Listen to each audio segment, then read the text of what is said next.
Kuwait में हाल ही में हुए ईरानी ड्रोन हमलों ने पूरे गल्फ क्षेत्र में डर और तनाव को और बढ़ा दिया है।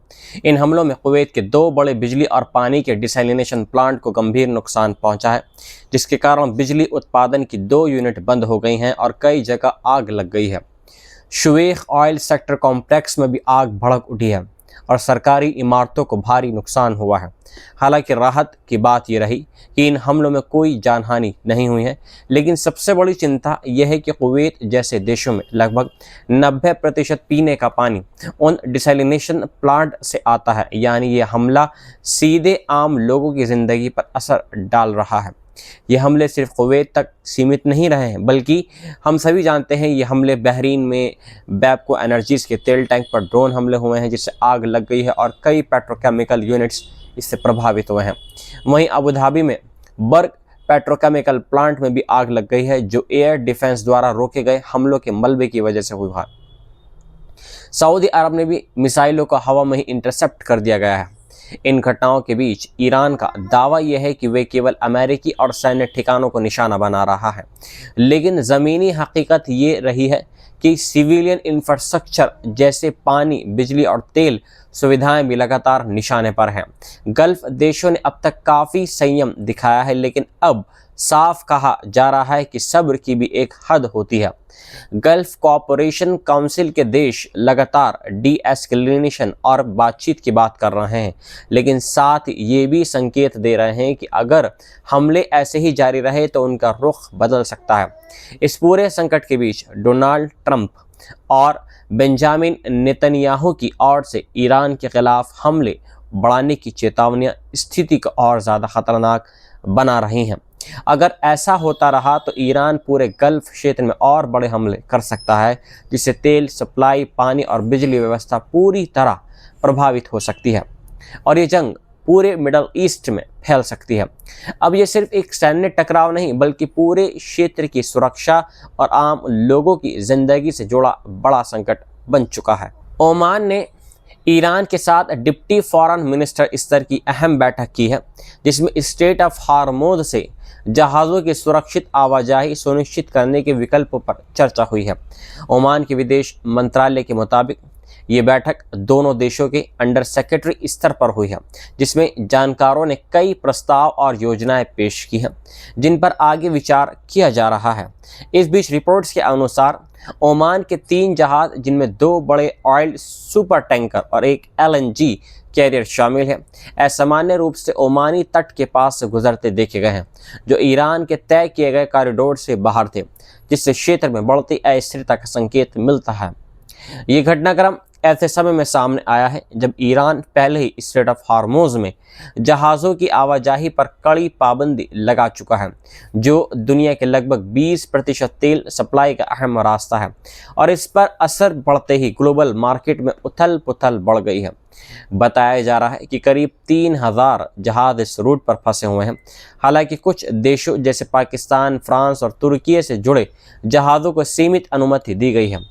इस बीच डोनाल्ड ट्रंप ने चेतावनी दे दी है कि अगर यह रास्ता तुरंत नहीं खोला गया तो हालात और भयानक हो सकते हैं। वहीं मिस्र के विदेश मंत्री बदर अब्दुल अत्ती ने अमेरिकी दूत स्टीव विटकॉफ और ईरानी विदेश मंत्री अब्बास अराक्ची के साथ बातचीत कर तनाव कम करने के प्रयास तेज कर दिए हैं, लेकिन जानकारों का मानना है कि हालात बेहद नाजुक हैं और अगर जल्द कूटनीतिक समाधान नहीं निकला तो यह संकट पूरे क्षेत्र के लिए एक बड़ा खतरा बन सकता है। अमेरिका और ईरान के बीच चल रही जंग के 37वें दिन एक बेहद नाटकीय और ख़तरनाक घटना सामने आई है, जब डोनाल्ड ट्रंप ने ऐलान किया है कि ईरान के अंदर गिराए गए अमेरिकी F-15E फाइटर जेट के एक लापता सैनिक को आखिरकार बचा लिया गया है। ये सैनिक करीब 2 दिनों से ईरान के पहाड़ी इलाके में फंसा हुआ था, जहां उसे पकड़ने के लिए ईरानी फोर्सेस और स्थानीय लोग भी तलाश में जुटे थे, क्योंकि अगर ये जिंदा पकड़ लिया जाता तो ये तेहरान के लिए एक बड़ी रणनीतिक जीत होती और अमेरिका के लिए भारी झटका। लेकिन अमेरिका ने एक बेहद जोखिम भरा रेस्क्यू ऑपरेशन चलाया है, जिसमें दर्जनों हथियारबंद विमान और हेलीकॉप्टर शामिल किए गए हैं, और इसी दौरान ईरानी और अमेरिकी बलों के बीच जोरदार गोलीबारी हुई है। रिपोर्ट्स के मुताबिक ये ऑपरेशन रात में शुरू हुआ था, लेकिन दुश्मन की फायरिंग के कारण दिन तक खींचता गया जिससे खतरा और ज़्यादा बढ़ गया। बताया जा रहा है कि सैनिक गंभीर रूप से घायल हुआ है, लेकिन आखिरकार उसे सुरक्षित बाहर निकाल लिया गया है। ये वही मिशन था जिसे ट्रंप ने अमेरिकी इतिहास के सबसे साहसी रेस्क्यू ऑपरेशनों में से एक बताया है। इस पूरी घटना की शुरुआत तब हुई है जब शुक्रवार को ईरान के दक्षिणी इलाके में अमेरिकी F-15E जेट को ईरान के एडवांस एयर डिफेंस सिस्टम ने मार गिराया है। ये 2003 के बाद पहली बार था जब कोई अमेरिकी विमान इस तरह गिराया गया हो। जेट में 2 लोग सवार थे, जिनमें से एक को पहले ही बचा लिया गया था, लेकिन दूसरा पायलट लापता हो गया था। इसी दौरान एक A-10 वॉरथॉग विमान को भी निशाना बनाया गया है, हालांकि उसका पायलट इंजेक्ट होकर बच गया। ईरान की इस्लामिक रेवोल्यूशनरी गार्ड कॉप्स ने उस इलाके को घेर लिया था और यहाँ तक कि आम लोगों से भी अपील की गई थी कि अगर वे अमेरिकी सैनिक को पकड़ते हैं तो उसे अधिकारियों को सौंप दें। इसके लिए इनाम तक घोषित किया गया था। वहीं स्थानीय कबायली लोग भी हथियारों के साथ तलाश में निकल पड़े थे और कुछ ने अमेरिकी हेलीकॉप्टर पर फायरिंग भी की। ईरान ने दावा यह किया है कि इस रेस्क्यू ऑपरेशन के दौरान उसने 2 C-130 विमान और 2 ब्लैक हॉक हेलीकॉप्टर भी मार गिराए हैं। हालांकि अमेरिका ने इन दावों की पुष्टि नहीं की है।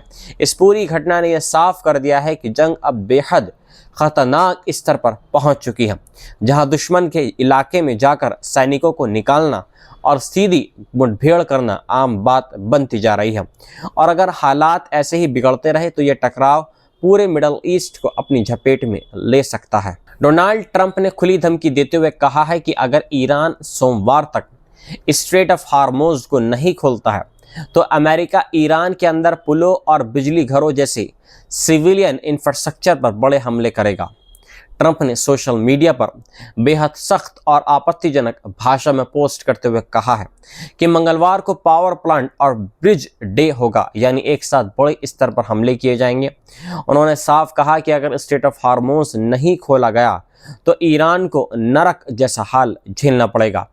ये स्ट्रेट ऑफ हार्मोज दुनिया के लिए बेहद अहम है क्योंकि इसी रास्ते से लगभग 20% वैश्विक तेल सप्लाई गुजरती है और 28 फरवरी से शुरू हुई अमेरिका इजराइल की कार्रवाई के बाद यहाँ जहाज़ों की आवाजाही लगभग ठप हो चुकी है।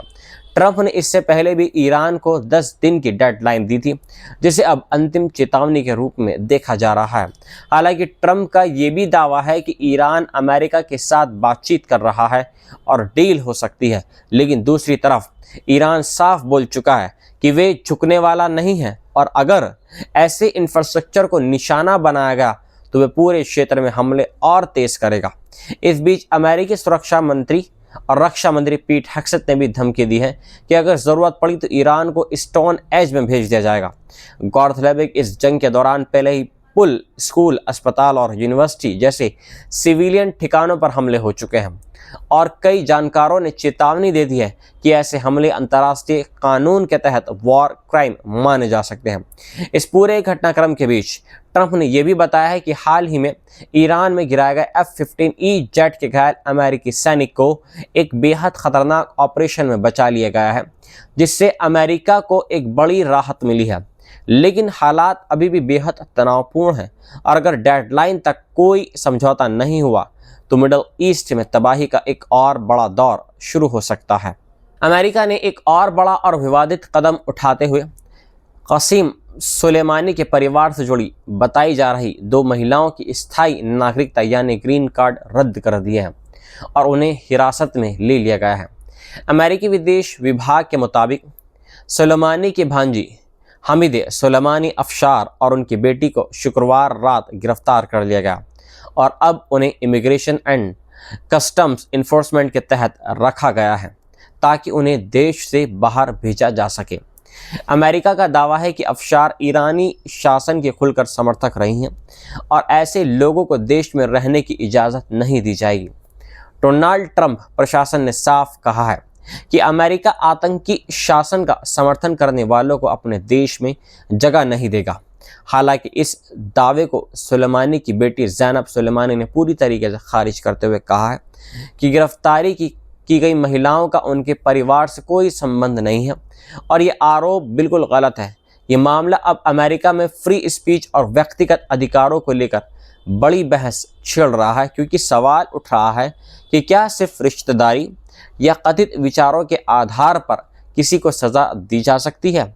यह कदम ऐसे समय पर उठाया गया है जब अमेरिका और ईरान के बीच जंग अपने 5वें हफ्ते में पहुंच चुकी है और दोनों देशों के बीच तनाव चरम पर है। इससे पहले भी इसी महीने अमेरिका ने ईरान के एक अन्य बड़े नेता के परिवार से जुड़े लोगों की नागरिकता रद्द कर दी थी।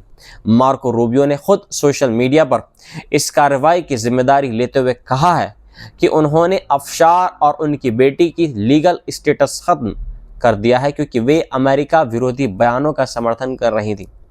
इसके अलावा उनके पति के अमेरिका में प्रवेश पर भी रोक लगा दी गई है।